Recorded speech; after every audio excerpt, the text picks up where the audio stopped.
Every now and again, a book comes into your life and touches it so deeply, you just don't want it to end. The busyness of life drops away, and suddenly you remember this is your life to create as you want, your stories to tell, your gorgeous moments to bask in. For me, that book was All I Did Was Listen by the inspiring Rachel Oz. She is a soul so filled with bright, sparkling color that it can't help but spill out into the world and wrap itself around every person she meets. She knows that play is truly the road to happiness. And laughter, that big, gorgeous belly laughter you share with friends, is the way to feel alive. Her grandfather, who still holds such a special place in her heart, taught her how to see magic in the world, and she still sees it today. Those moments that others might miss, she grabs onto, and she listens to the big, beautiful heart of the ocean just the same way she listens to all those around her. She takes thoughts and feelings and turns them into images that connect, inspire, bring peace, joy, love. But don't take my word for it. I say, go out and grab a copy yourself.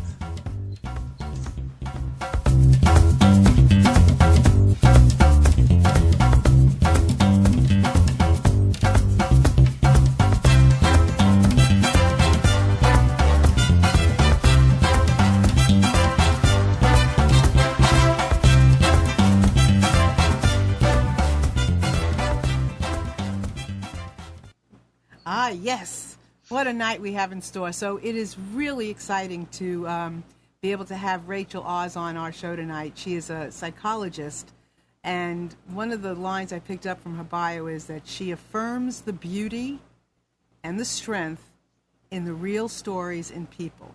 And she is amazing, and she's written this book that I am just blown away by, because to me, listening is... I could cry with having her on here.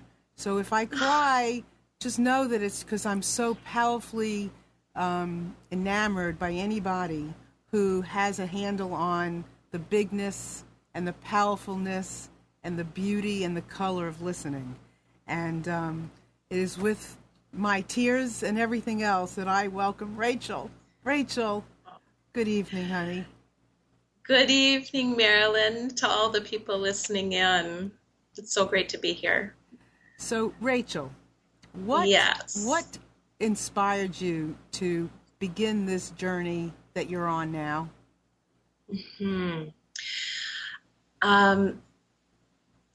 Well, I think that concretely, 4 or 5 years ago, I was so moved cumulatively in my work as a psychologist from hearing many, many moments of having my breath taken away by things my clients would say that were so beautiful to me and insightful.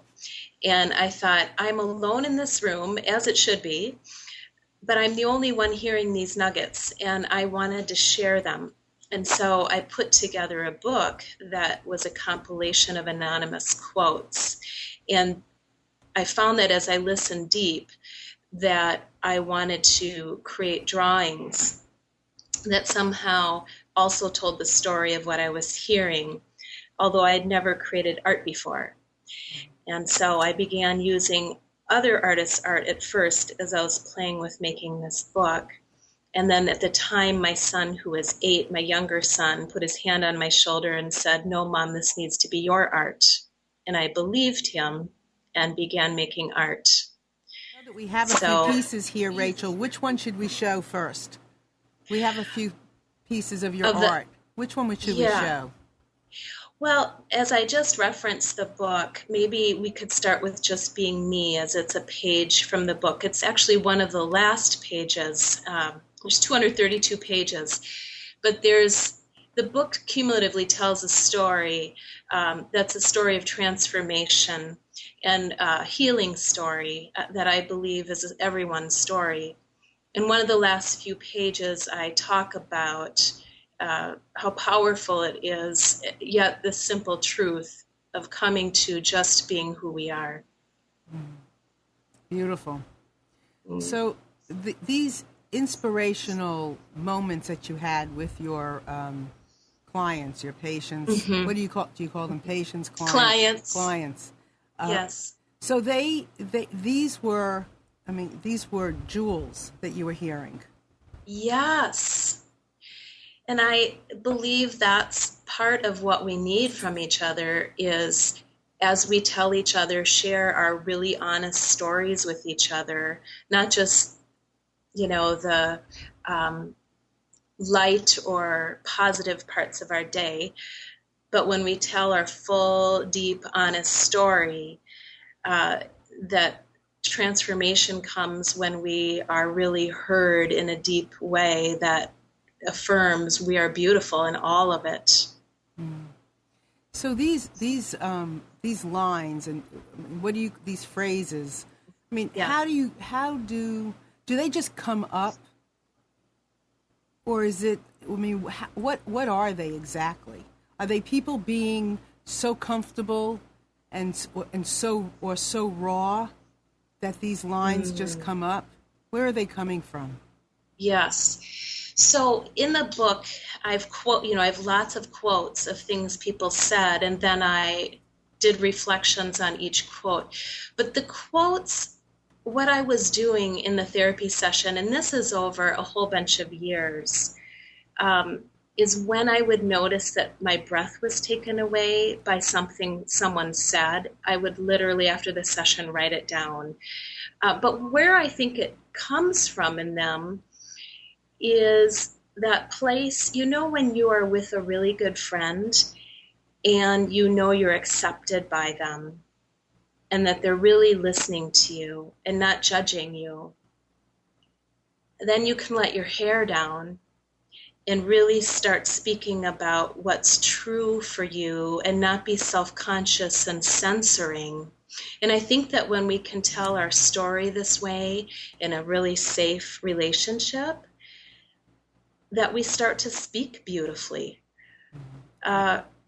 That it's almost like when we're dreaming at night and we're not self-conscious of someone watching or being judged, but we're free to really be ourselves, then who comes through is really beautiful and creative and free and quite interesting.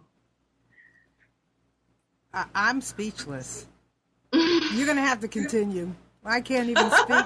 No, that was the most perfect way to ever explain anything I've ever thought and felt about people's personal stories.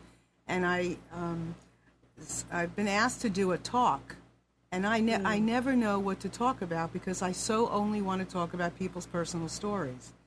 And yes. So I decided I was going to talk about what I call these invisible lines of connection that we all feel. Yeah. I mean, they exist with everyone. And when we listen, we create this invisible line of connection. Oh, I so much agree with you. And then, go ahead. Oh, I just was going to say, I think that's the most magical part because, I don't know if people could even just relate to the basic. When you're really close to someone, sometimes you have a certain thought at the exact same time. I was just thinking that. I was just going to say that. Or I was just thinking of you at that same time. Or, there's so much synchronicity or moments like that. And that, I think that invisible line or what we can't see is just very powerful. We are so connected. We are so connected, and it's only through listening that line gets connected, and that invisible line becomes visibly invisible, or invisibly visible. I think. No, and it's the truth. It's only through listening. Yeah. It's a tender truth, isn't it? Yes, that this magic just happens. Yeah, it's beautiful. So I mean, I know that this book is extraordinary, and we got I don't know if many of you have ever heard of Sark. I certainly have. She's been part of my journey years ago when I was, I guess, on evolving and waking up and realizing that joy and happiness and color was part of my birthright, and it's part of your birthrights. And you know, the colorful books were just jumping off of the shelf to me, and Sark was one of them. And she has sent us a little note. She has endorsed Rachel's book, and she sent us a little note, so I wanted to read it for all of you. Thank you, Sark, if you're listening. Rachel's book and spirit will cause your soul to smile. When your soul is smiling, you can create and experience more miracles. Rachel certainly does awe, which is why that word is in her name. All I did was listen is a transporting device to other realms. We all have these realms right now, but we forget that we do. This book causes you to remember and keep remembering and keep remembering. And the final word she uses is yum. Sark, author, artist, succulent, wild woman. And that she is. And that she is. And that, I would like to say, we all are. Right. Right? Yes. We're all and succulent. I think we are all succulent. And I think that is something that Sark, it's something she gifts the world with, because she just over and over again holds up that mirror to the reader, and in a very juicy and thorough and genuine way communicates that to her readers. Absolutely. So I just was so thankful. Well, your work has a similarity to it. So of some of the phrases or the miracles that you heard, what are some that have just stayed with you? That you just, when you listen to them, you just can't help but chuckle, and it lands. Yeah. And are you, just to clarify, are you asking the phrases from the book? Yes. The quotes? Yeah, from the book is good. If you have any more, that's fine too. Okay. We'll take from you whatever we can get. Exactly. Okay. Well, I would say that there's so many, of course, and I have my book right next to me. But one of them, I would say, is, here's something a client wrote or said: I have realized that I haven't been taking care of myself because I have been living out of my blah instead of my beauty. And that one just, again, took my breath away. It was one of those moments, and again, one of those simple truths. And so living out of our blah, which we can all relate to, right? Moments where we're tired, run down, discouraged, hungry, not feeding ourselves with things that nourish us on a soul or deeper level, spending time by the water with dear friends, et cetera, et cetera. It's so depleting. And when I live out of that place, clearly there's a domino effect, and it's like there's static, and it is harder to hear and to honor my life and to move freely. But when I live out of my beauty and I'm giving to myself the quiet I need, as well as the stimulation I need, the beautiful music or whatever, my life unfolds quite differently. Right. You know, the beauty in these lines is that they're so authentic. I mean, and I guess they can fit so many of us. Right, and we all need those. We do need it's like quotes. Yeah, I mean, we need them. They pull. I was reading something that you wrote, and I mentioned it to you earlier, and I actually used this on Twitter before. I love this. Rachel does poetry, of course, and here's a line from one of her poems, and it says, "My favorite P.O. box exists in my heart." I think that's just a great line. My Yes. favorite P.O. box. Yes. Fits right in my heart. Right. Well, of course, this listening that we do for each other, we so dearly need to do with ourselves, right? To quiet ourselves enough to hear what's coming through internally. And, a lot of people speak of that as whispers. But I think of that P.O. box, the mail that comes, the holy Right. mail that comes through my heart. And I get into trouble when I don't listen. I remember I shared this with someone recently that a number of years back, I had the great honor of traveling to Italy. I haven't traveled a lot, but I was in Italy, and this was around the cusp of, I think, a lot of new things that were about to blossom in me, kind of almost a second half beginning of my life. And I remember sitting in a yummy little restaurant, as Italy offers many of those. And I noticed this woman sitting at another table, and I suddenly had this quiet but very strong prompting inside to go over to her and tell her that she is loved and beautiful.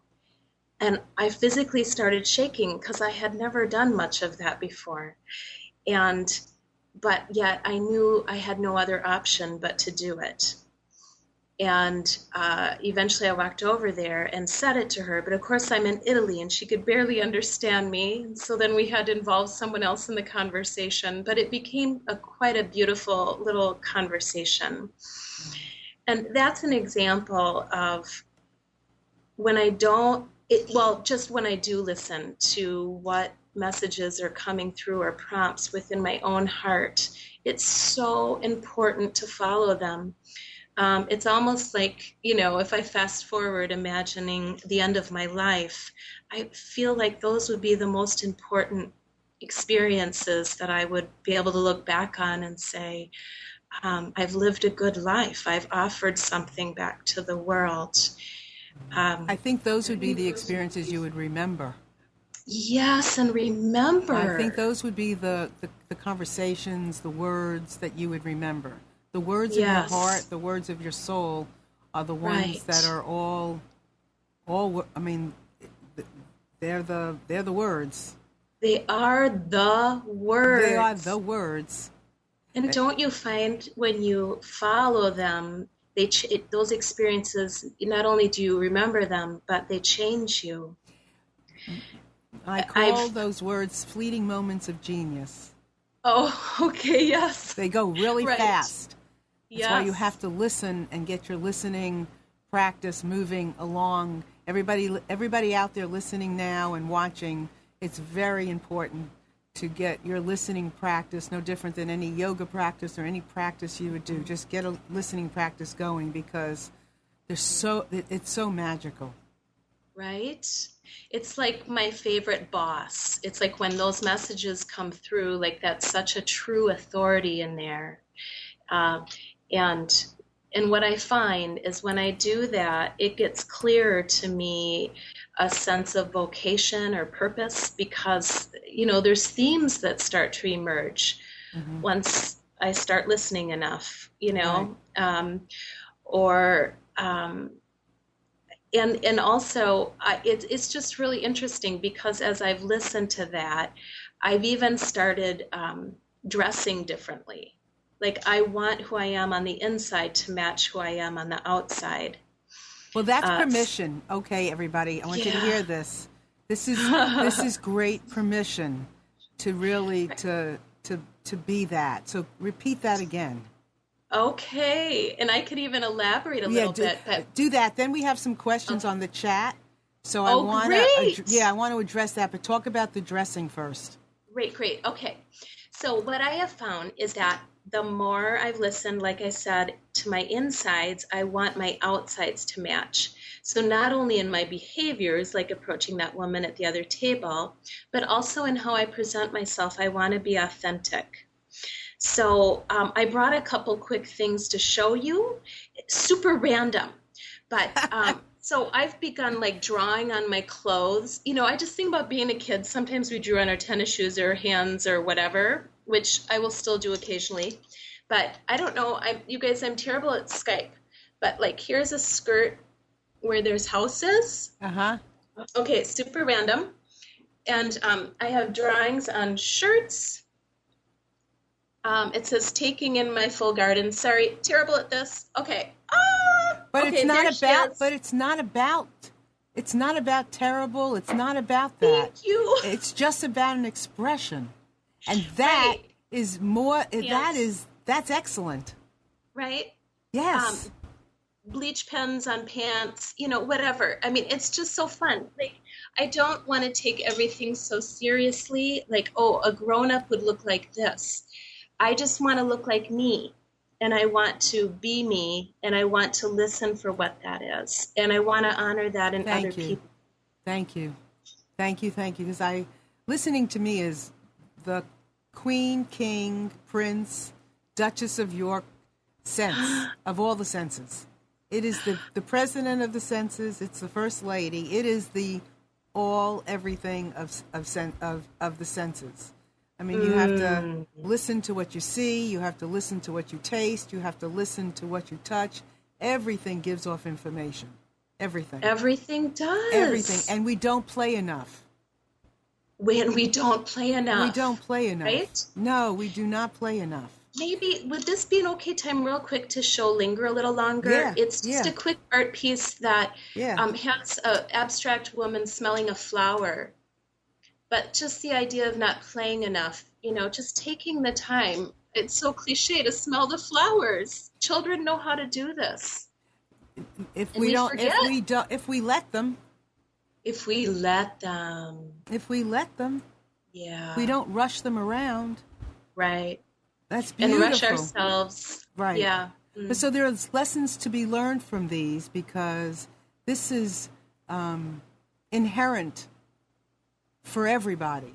These are lessons and longings for everybody. Mm-hmm. To linger longer or to longer linger is for everybody. I mean, it's for everybody. We're all going to change. So I have a couple. So there's some questions here. First of all, let me see. Somebody wants to know how do you let me find it. How do you get through the blah to get to the other? Yes. And I will answer for myself, and I realize that each person is different a little bit, although we have so many similarities. For me to get through the blah, I would say there's a couple things that are important to me. One is I'm a big lover of naps. And so sometimes when I have blah, with knowing my body and heart and needs and all of that, that sometimes it's related to being a little worn thin, tired. And I find that when I take, if I'm able to, a few refreshing brief naps in the day, that it almost changes my radio station internally and I start thinking differently. So that's one thing. The other thing that a nap reminds me of is when I get myself into what I call an in-between space that puts my mind into a little bit more of intuitive thinking. And other things that help me with that is exercise, walking, running, swimming. I love a swimming pool. For me, it feels very womb-like and intuitive. And my first few minutes, any place, in a nap or in a pool or outside walking near nature, has just that gobbledygook speak in my head. It's not too inspired, but if I stay with it, and either if I still myself, like with a nap, or I get my body moving, that helps me. So whatever helps, if you will, shift my radio station inside. If there's something that's a particular thought that I'm really having a hard time with that's really strong, sometimes I'll either journal or pray.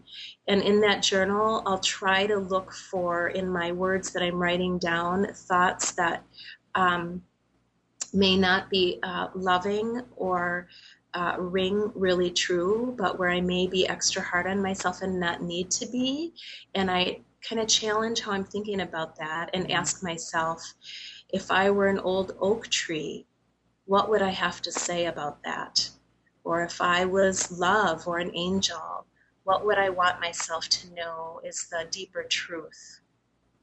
So I just try to come at myself from different angles, tenderly, lovingly, and I really wrestle with whatever's getting me blah until I find some nugget or something new. I think, and I absolutely agree, and I think sometimes you have to pretend to do something other than the blah. And I often will tell a client, cushion the abyss. Say it again. Cushion the abyss. Cushion the abyss. Oh. You could be in the darkest hole. Just cushion it. I mean, whether it's with something good to eat or, I mean, it could be club soda with a lime in a pretty glass with with mint floating on the top. I mean, anything you can do. Cushion the abyss. I the abyss. love that, Marilyn. Oh, I love. You can quote me. I don't think I came up with it, but I can't remember who the author is, but I've been using it for years. It's really, really beautiful. Yeah, cushion the abyss. Yeah. So, if you can't get out, just play, make believe, play music, play like you are, and you would be amazed at how in those moments that you're pretending, you are out of the blah. Yes. And just cushion the abyss. We could do a whole slumber party on this one brilliant question, because there's just so many thoughts I'm having. But maybe just recognizing that there's so many thoughts, that tells me that hope is alive around this question, because there's so much bubbling up in me about that. I just want to have that message be really clear that so much is possible about new life and new thoughts and cushioning the abyss. That is so, so beautiful. But I also think that sometimes leaning into what's painful and searching for what is beautiful in it, although that might sound so like such a crazy notion, that's what I find in my office all the time. When someone is grieving, I say, then cry, let's talk about it. And let's, in telling your story, whether it's how they tell it, if they write it, if they speak it, there is just always deep stuff to unearth and find gold in it, in that story. So those are just super cliff notes. Right. Well, they're powerful, though. It doesn't take much. It doesn't make all it takes is listening. Yes. That's all and it takes. Honoring. Yes. Like honoring those gorgeous tears. And I remember reading in a book medically that there's toxins in tears. And so we detox when we cry. That's interesting. So we detox when we cry. Yeah. So there's also the simple things we already know how to do, to cry, to name what we're in, to tell our story. If I don't have someone right now in front of me to tell it, to write it down, to go speak it to a river, to an ocean, to honor what those real words are. And I think there's freedom in that storytelling and in listening to yourself tell it. Right. Because there is, and one of the things that I do as a mediator, just repeating back to when I'm mediating, repeating back what somebody says when they hear it. Even when there's an imbalance of power. I've had many cases where there's been an imbalance in power between the man and the woman, and if you repeat back what the aggressor has said, they don't believe when they put their ears to it. They don't want to say what they said, or they don't want to do what they did. So, if we practice that for ourselves, right? And we have somebody like you and like me and I'm sure many people out there who are honing in on their listening, it's so respectful, it's so full to listen to somebody else. Right. And you know what I was thinking as you said that, Marilyn, is that sometimes we have that aggressor inside. Yes. You know, this negative voices we've internalized from, you know, whether it's the media or different people who've been difficult for us in our lives. And sometimes we internalize those and repeat those same messages or tone. And so sometimes just having someone to tell, or even a journal to write it down in what those messages are, holds us accountable. I've had clients say to me, oh my gosh, did I just say that out loud? You know, and I'm just lovingly with them in the room and say, yeah, saying it out loud, you can't quite hold it as truth anymore the way you could in your head. Right. The negative voices. Yeah. Absolutely. What is, I know that you mentioned you have a son. I have two. You have two sons. So Yeah. what do they think of you? Oh, gosh. Well, Marilyn, they are now 17 and 14 years old. And, you know, it's just so funny. They, anything from the stuff that I say, they'll say, oh, that's so mom. Or they don't even notice. I'll come in with some outrageous, super uber colorful outfit, and they just don't even take a second look. They're just so used to me. But when I get in front of their friends, then comes the variation of responses. Mm-hmm. So my 14-year-old is a little bit more shy about me, like, Mom. You know, he'll just sort of stop me, Mom. Like, you know, just don't get too gushy. Or my 17-year-old, though, you know, I just love his friends, and he's friends with a lot of girls too. And so we just are so affectionate with each other. And I just think, I don't know, I think that he's coming to a point in growing up and says things pretty deeply. And he's a pretty amazing listener as well, which of course makes this mama very happy, and to see that in a boy. So, yeah. You're not kidding. Marilyn, that's hilarious. That's not me, that's him. That's Amnon. That's on. He's listening, and he knew exactly the moment to put it in. So what have you always been like this? Have you always been like this? Like you are. Have you always been like that? Like this? Let's see. I think there's something that it's so funny. It's kind of a hard question, but I think that I'm just more honest now. I'm 47 years old now, and I think the last 10 years or something, I've just lived more out loud and become more integrated. Okay, hold on. Say that. Hold on. Living out loud. I don't want to. Yeah. I don't want those words to go by. I want everybody to hear that, and I want you to put your hands on your chest. Oh. And I want you to feel those words. Living out loud. Can you say it? Living out loud. Everybody. Living out loud. That is powerful. Mm-hmm. Mm-hmm. Yeah. And, you know, I remember being little and being in my imagination and quiet a lot in the woods. Or maybe one-on-one with a girlfriend.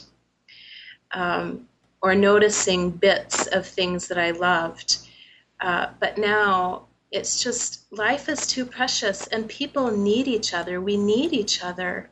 And unless we're out loud about our color and our heart and what moves us, I just feel like we need each other. And to live fully, we need each other's out loudness too. Yeah, you know, it's hard to listen. And that's one thing we get to listen to. I mean, it's pretty apparent when you see somebody like you walking down the street. You're going to tell me something, you know? And we need the energy, the energy of listening, or the listening of energy, to be on multiple levels, so that wherever we are, something we'll be able to hear something. We'll be able to listen to something. And to me, listening and hearing are very, very different. I feel, I mean, they're very different. There's no way, hearing is one thing, listening is deep. There's just, and we just, you know, we need to see things on multiple levels to be able to take it to the depth that it has to be taken to. And before, yes, and I want to say, you know, I'm sure that some of you out there have some wonderful quotes of your own or experiences that you would like to share. This would be a marvelous, marvelous, marvelous opportunity for you to call in and have an opportunity to chat with this magnificent woman. And me, of course. 919-518-9773. And if you would like to, you can call us in on Skype at computers2K-Voice. We would love to have you if you would love to call in and say hello. And just whatever you feel like is fine with us. And if you'd rather just write on the chat, that's good too. Yes. So go ahead. Okay. So, but please chime in if you see a caller come. Oh, I will. Okay. Well, one of the things I just wanted to add, just thinking about this whole thing of listening and living out loud, is that I think it just really helps when we have each other's safe zone to be able to share so much with. And when we have that experience, I think that then we naturally take more risks to live out loud. Like, I just had a good experience sharing this with this person. Maybe I'll try it again. And I want to share kind of a sweet thing that's also in my book, and I think a gift we can give each other. A client of mine at one point, she dumped her whole purse on the middle table between us and just started telling me stories about her life. As she sorted through the different pieces, she's throwing some of the things in the garbage and then saying, she was 16. I mostly see adults, but I see some teens. And she had her driver's test that she had not passed yet, piece of paper. We talked about that for a little bit, and she just went through piece by piece. And I thought, if we could do that with our lives with each other and be accepted and just hum with each other. I see you, I accept you, I hear you. All your pieces are important that you sort through. I trust that you'll sort them through and in the time that you need to. And so... Rachel, we have a caller. Oh, good. Okay. Yes, and I'm going to ask, hello, who's on the line? Hi, it's Trish. Hey, Trish, you just need to walk away from your computer. Okay. We don't want to take you too far, but we need to take you a little bit. How's that? That's wonderful. So Trish is has read the book like 50 times, right, Trish? Absolutely, at least 50 times. I'm on my next 50. Aw. So what can you share? Yeah, go ahead. The first time? The first time I read it, it was to get over some childhood hurts that I had growing up not being enough for my mother. And my husband recently passed away. So I'm going through it the next 50 times. Oh, Trish. Because it's such a blessing. Because when you read it, you can find the joy and the peace that is still left through all the chaos. And I think right now that chapter 2 is the one I just keep going back to and saying, okay, I'm strong. I can do this. There's just so much in her art and her feeling and her love that it just makes me feel better when I read it. So I'm on my next 50. Trish, could you share with us a little bit about that chapter, second chapter? What is it about that second chapter? The second chapter is creation. It's called Creation Out of Chaos. And some of my very favorite are Dance from the Inside. I'm precious, loving both the world inside and within me. I'm sorry. No. Oh, honey. Oh, we so and appreciate all we need is hope. There's just so much. And I think that good does come. That's probably one of my very, very favorite because this too is just another path I've been put on by a greater power than me, and it's for a purpose. And when I read Good Does Come, I know that it will. And you just have to, if you don't have the book, you just have to get it, because each and every picture and each and every little thing that she tells and explains about the picture just makes you feel wonderful. Oh, thank you, Trish. You are an angel, and I'm so delighted to say that we're on your path. And we're on each other's paths, and I can't thank you enough for sharing your experience with us. Oh, you're welcome. Oh, can I add something? Yes. Hello, Trish. Hi, and Rachel. Thank you. Oh, hello, dear heart. And I first want to point out that you are a living example of the kind of pain that rips through our hearts. And yet, you in this very moment are using it to, first of all, I will say, give me the greatest gift of my day in this hour, to be sure. To say that those words and pictures are touching you in this way, and in these circumstances of your dear, precious life.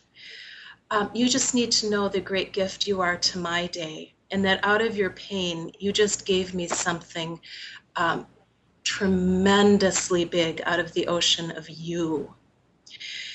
And I thank you so much. And I do believe that good does come out of our wild woods that are deep and difficult and have sunshine beaming through them, and it's all of that. Anyway, in short, and it's too little, but I just really want to thank you so deeply for calling and speaking, Trish. I love you. Bye. Oh, love you too. Thank you. Bye. Oh my gosh. Thank you, Trish. Thank you so much. I'm sitting here and I'm envisioning her reading this book, and I've got my eyes closed at the moment. And I'm just feeling like she's tapped into. So the book is when you read the book, you're tapping into the heart of hearts.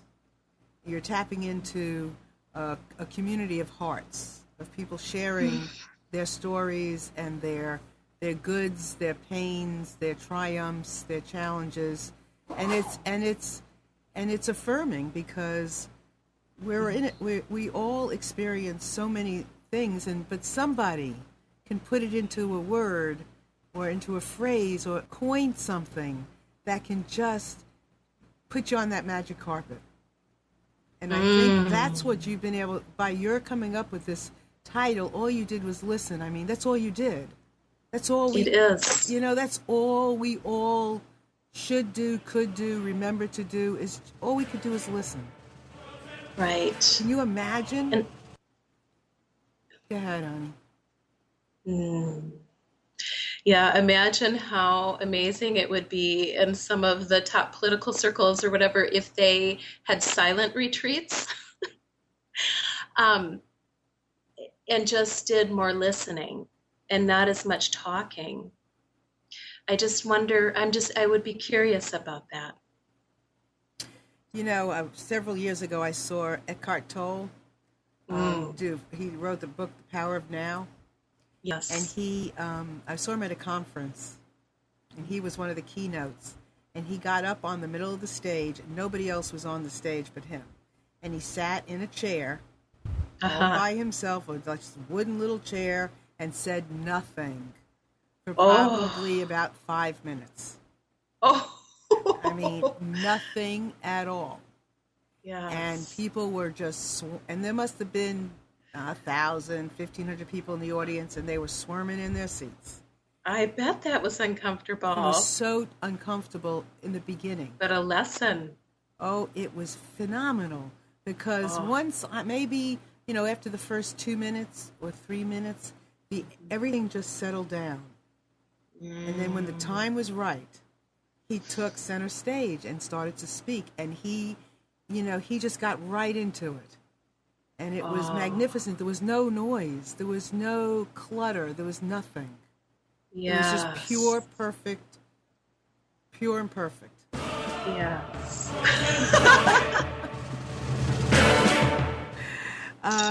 So Rachel, you're writing another book? I am. And what is this one called? This one is called Diving In. Do you want me to say a little bit about it? I would love you to. Okay. I want you to do everything you want to do. Oh, great. Thank you. You're welcome. What a beautiful friend you are. Thank you. Likewise. I want that from all the people listening in, too. My book, Diving In, it's a little bit shorter than All I Did Was Listen. And this time I incorporate some of my photography as well as drawings and writings. And I use the metaphor of the water.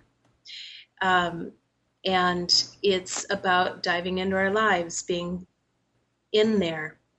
And a lot of reflections and encouragement about that again, I hope holds a resonance that's true for all of our journeys of the encouragement we need to live in our lives fully.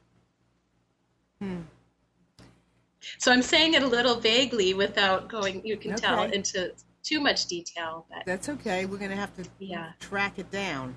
All right. But it's highly visual. It's highly visual. Well, the visual part is so important, is it? Oh, we have another caller. Hold on a minute. Oh, great. Okay? Yeah. Hello. Hello. Who is this?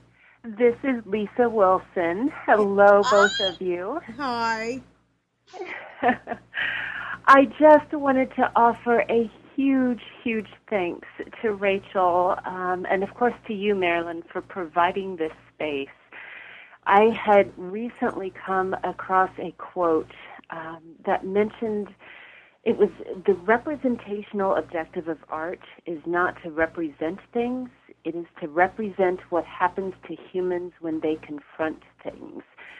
And Rachel, I thought of you. I thought of your art that hangs on my wall, of your book, of the amazing clothes that you just shared. Everything that you have offers your story and everyone else's as they, confront this fantastical thing that we call life. And it amazes me how your honesty and your art just reaches through and touches all of us because you did that. So I just had to take the chance to call in and say thank you so much for doing that, and to send Trish some love as well. Oh, totally.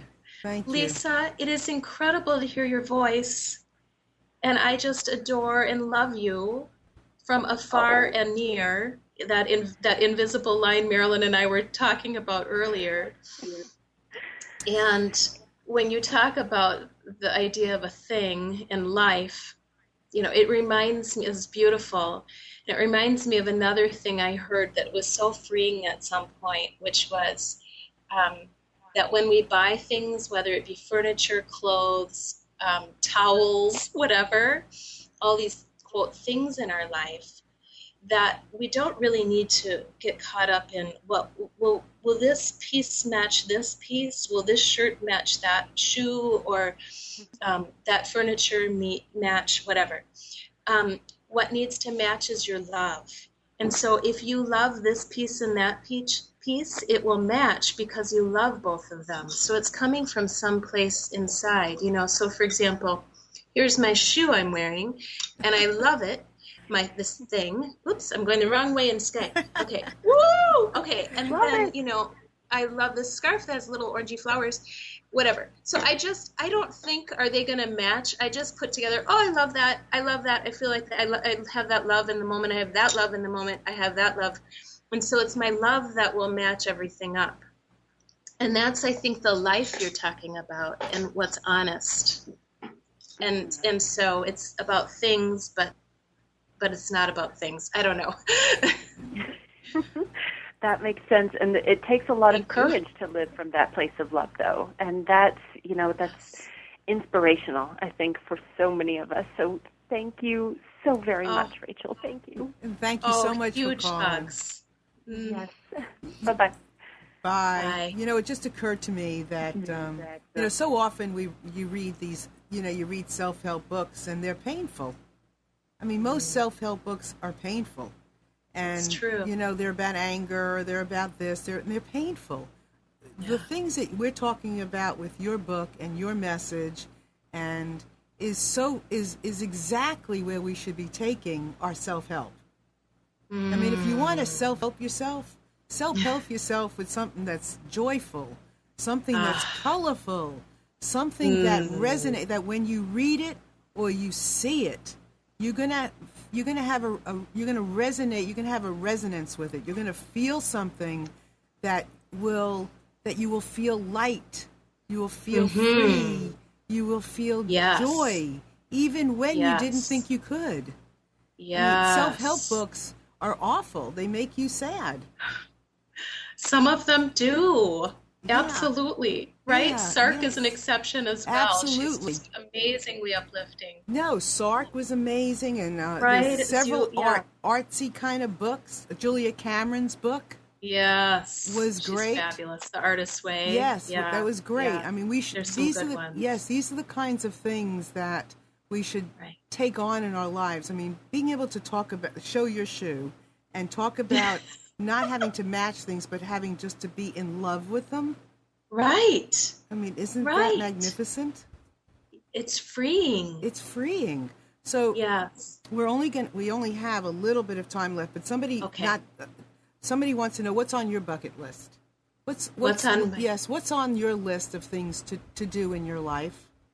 Oh, What are What what is are on the my things bu- that you want to do? yes. On my bucket list, what's amazing to me is even right now, I feel like in a way every day is my birthday because I've become, I have to laugh. I'm sorry. It's wonderful.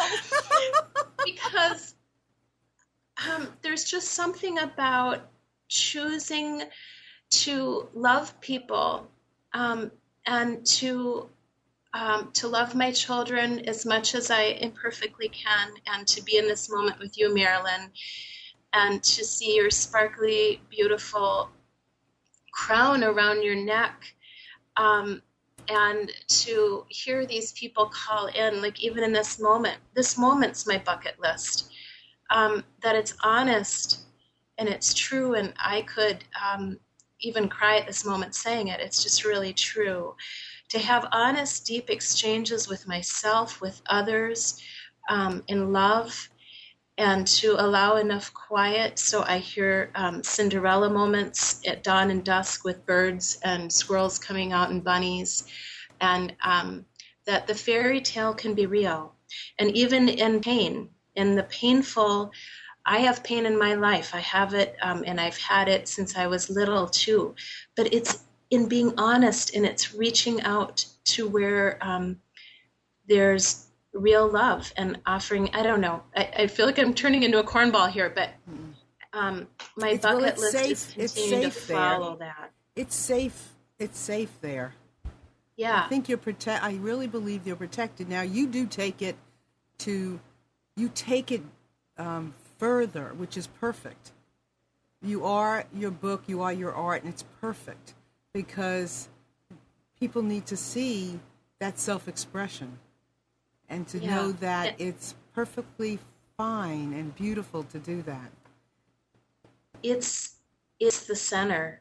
Mm-hmm. It's and that's everything that I love in others too, is those exchanges. Sometimes people will ask me, Marilyn, how can you be a psychologist and listen to people hour after hour, talk about their problems, And to me, what's more difficult is being at a particular kind of party where it's just more surfacey talk, because that's less real. That's harder for me. Yes. But I love being in rooms with people where people are saying what's so real and deep in their full story, like we do in our dreams. Mm-hmm. That's what I dig, and that's what keeps me awake and interested. And that's where it's easiest for me to love people. Yeah, I totally agree with you. I have I really I love the stories. Oh, and we have look this. Oh, did you, Debbie? Oh, Debbie's asking a question. Did you already discuss their pain? And I'm not sure the pain. I don't know what Debbie means by that. But Debbie, if you need to write that question again, because I don't understand it. Yeah, I'm not quite sure what she means. Or you can call in, Debbie, 919-518-9773. Okay, I have an advice. I mean, I'm just as a businessman. I would say forget about all this stuff, books and all this. Just buy a whole bunch of little bottles and fill them up, because at this point you obviously discovered the fountain of youth. Just put the water in there and sell it. Wow, that's a compliment. And we have somebody's thank you. Somebody's calling now. Yeah, thank you. Hello. You told me to call in. I did tell you to call. Good girl. See, she listened. I got to put off the sound. Okay, I'm getting my echo. Okay. I called in because I just asked on the chat that when you're listening to another person in therapy, you're listening to their pain. Yes. So how do you ameliorate their pain, or how do you work? I mean, do you have a special method? Because you're listening to their pain. How do you let it not, sink into you? Okay. Oh, that's such a good question. Maybe there's a couple different dimensions about that. It's probably one that we could talk about much longer than I'll be able to right now. And one is, my first is just sort of a surfacey thing, but a deep thing, which is there's some recognition for me that their journey is not my journey, which of course is true in my personal life too, with other relationships. When people share pain, I want to have empathy, but I don't want to take it on as that it's about me or my journey, and so that allows me to not take it in. But the other thing is that so often when people get really honest in talking about pain, this is just where it goes in my Rachel heart, but it starts to almost sound like poetry to me, and I start to hear their beauty, whether it's how they say something or an insight about the pain, which of course sometimes I am needing to help steer them to keep looking at it more deeply, differently. But that conversation and the exchange of care between the two of us, and sometimes the way they will word it, or moments of quiet that I just find holy between us, between words, there's just so many dimensions that I just actually find beautiful and touching in that kind of a conversation, so that it creates a buoyancy. Debbie? So I'm listening. So you're listening to them, and you're letting the space between the words be there. Yes. Is just talking and being heard. Is that the therapy, the method for them to? Oh, okay. I can be more concrete. So sometimes it is just listening, and sometimes it is simply listening, and people sometimes come to insights on their own, like, ooh, I just said that more extreme than how it really feels inside, or that came out more negatively, and as I say it out loud, I don't know that I feel it quite that strongly. Or sometimes people will be stuck, like I feel drawn to pursue this profession, but I still have the voice of this person from my youth who was very difficult for me, saying I can't do it. And so we'll either do role plays or talk about their thoughts and ways in which those messages have holes in them, and try to find more truthful messages that might free them to go into that next part of their lives that they feel that there's some invitation from within to go into. This is such a super quick way to talk about this. But there's a little bit. That was very helpful. I hear that, the examples that you gave say that people, when they speak out loud, what they're thinking inside or feeling inside when they speak out loud, they can hear themselves a little bit more clearer. You are the witness, you are the feedback board, Yes. which is allowing them to get that out of them so that they can hear how their perspective is, whether it is too exaggerated or it's not really like that now and it was like that but it's not the present day. So it is, the talking is the therapy because it is the interaction of the observer and the person who is experiencing it. Right. Yes. Debbie, yes, thank you. very well said. Debbie, that and was hopefully great. there's also something said about the therapeutic relationship sometimes in and of itself can be healing because the relationship, they don't get the same negative responses, hopefully, from their therapists that they have from certain people who have hurt them in their lives. And so just having a different kind of conversation and relationship in and of itself can also be part of the transformation. Thank you. Thank you, Deb. Yeah, one last thing. If what you said at the very beginning is to separate yourself from they are having their own life experience and going through whatever difficulties and pains, and it's not your story. But right. I personally feel that we are all of our stories. Everyone has the universal story, so we do have a little bit of everybody's story that we can learn from. Yeah, that's well said. Probably. I'm going to get off. Okay. Bye, Deb. Okay. Bye-bye. Bye. Bye-bye. We Thank you. We have another caller. Hello. Hello. Hi, Marilyn. It's Linnea. Who is this? It's Linnea. Hey, Linnea. How are you? I'm good, and you?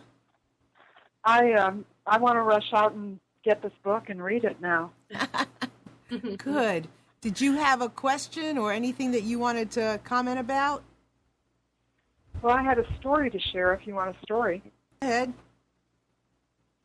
I've been a hospice volunteer for a long time, and one of the main things they tell us in hospice is, the quality of your listening is your greatest tool in hospice work.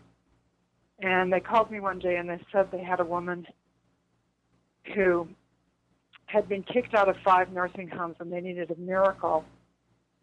And I said, I don't think I have any miracles in my pocket. And they said, well, would you just go and listen to her? So when I walked in, the woman yelled at me. She was just miserable, and she had a shoe she was about to throw, and I was like, wow. And she said, what the hell do you want? And I said, I don't want anything. It's about what you want.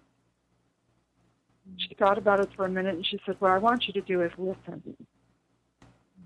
So I sat down at the end of her bed, and I listened to her for a couple of hours, and she told me her life story, basically. And wait, Linnea, what did you say? She told you what? Her life story. Okay. And I never interrupted her. I just listened. I don't know if you've written about this in your book or not, but I have this way of passing things through or, not taking them into me so much as letting them just go through.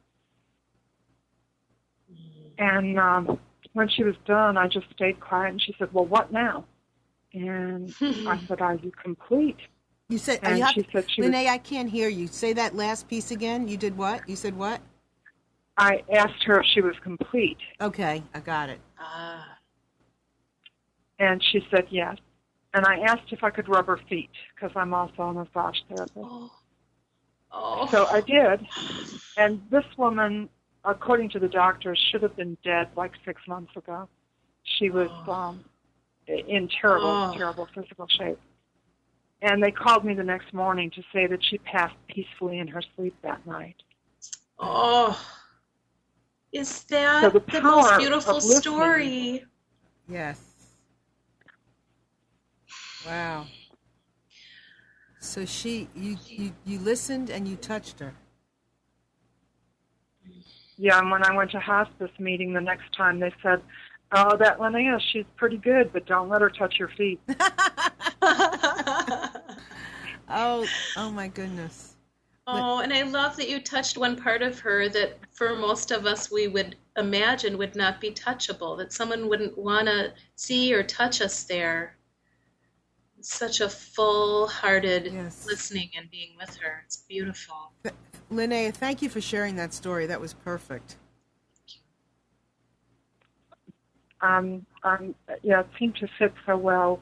I haven't read your book yet, but I'm really looking forward to reading it. Oh, Terrific. Bless your heart. Thank you. Thank you, Linnea. Bye. Have a great night. Thanks. Bye. That's perfect. That's what listening does. It touches somebody. Right? It does touch them. It changed the last part of that woman's life. Yes. So, unfortunately, we are like over. So I'm gonna have you back. Okay? Will you come back? Of course. And everybody that we didn't answer your questions, you have to come back and ask them again.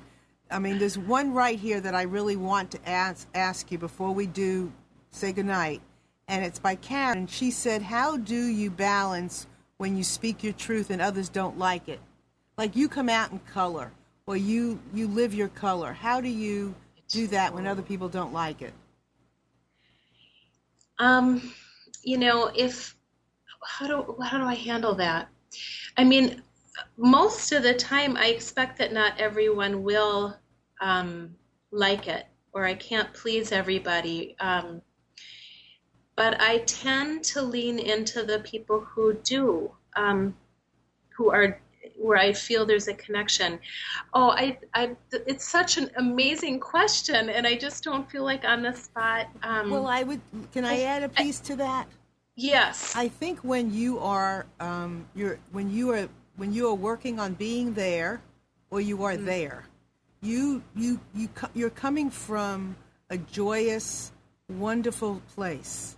Mm-hmm. And I don't think that other people's anger or hurts penetrate you as greatly. I think you're able to kind of love them through it. Yeah, and if something gets through that's hurtful, then I've just got to sort of beyond that do sort of extra self-care, right? Yes. But it doesn't stop me from being me. I mean, I think that's the trick or the call. Yeah. Is that to continue to be me. There's so many things that stop us or could stop us. Right.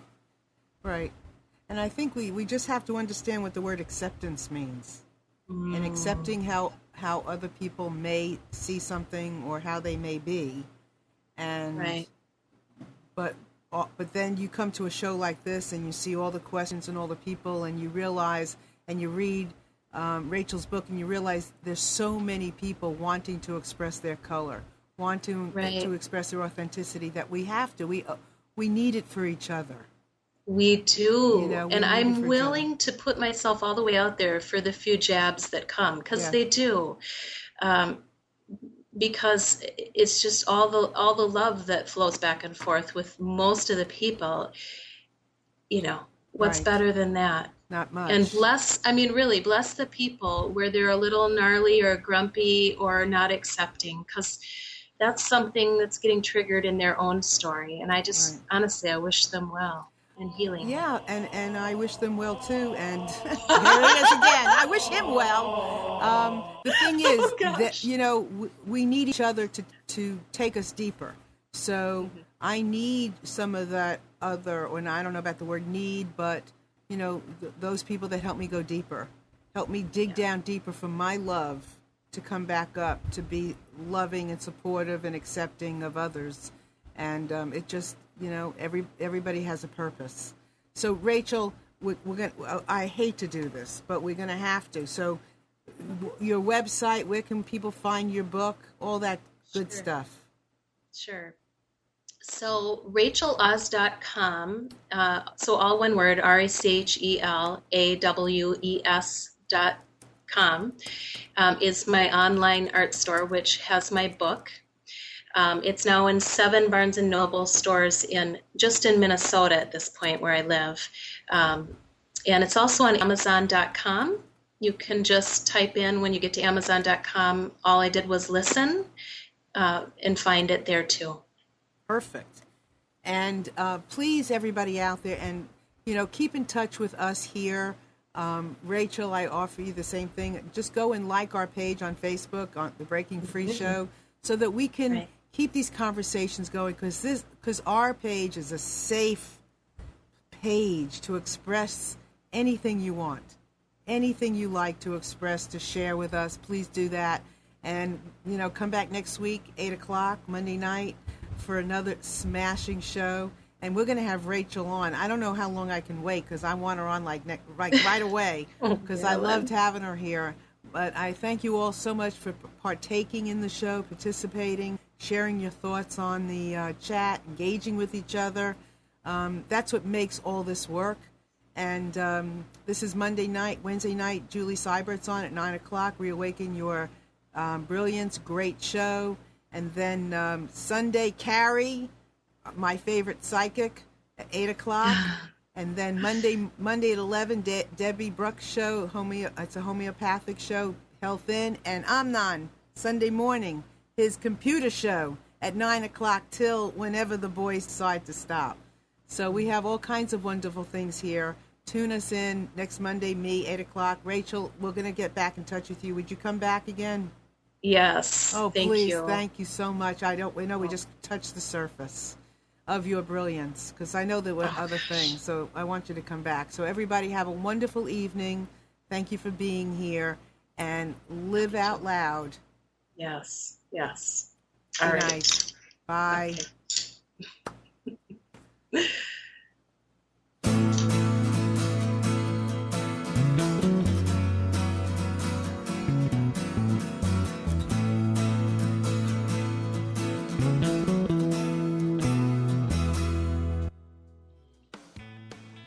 You are tuned to the Nissan Communications Network.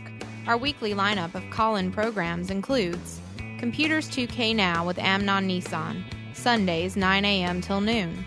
Carrie's Psychic Cafe with Carrie Silkowski, Sundays 8 till 9 p.m. Health In with Debbie Bruck, Mondays 11 a.m. till noon. Breaking Free with Marilyn Shannon, Mondays 8 till 9 p.m. Reawaken Your Brilliance with Julie Seibert, Wednesdays 9 till 10 p.m. And if you tuned in too late, you can always watch each program in its entirety or download an MP3 audio file of it at www.nissancommunications.com. Sponsored by thatvidblasterguy.com, carolinaapparel.com, and deltaforce.net.